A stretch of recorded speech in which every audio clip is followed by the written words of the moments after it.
Saudara, ribuan pengajar di Provinsi Papua dan Papua Barat belum tersertifikasi.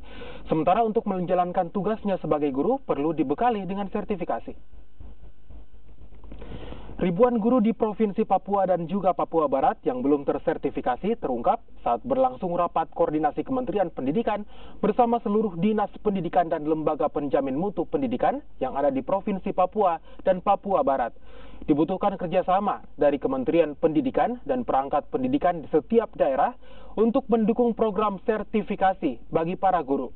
Diharapkan program ini dapat terrealisasi hingga ribuan guru yang belum tersertifikasi dapat disertifikasi karena merupakan kewajiban yang harus dilaksanakan oleh setiap guru.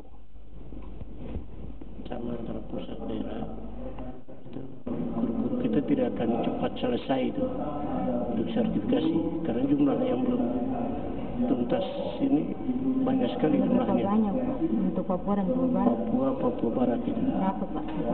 Jumlahnya ini saya sendiri belum tahu. Kita mencoba partisipasi dari pemerintah daerah dalam rangka untuk ikut serta mensukseskan program pendidikan profesi guru tahun 2019 bagi guru dalam jabatan.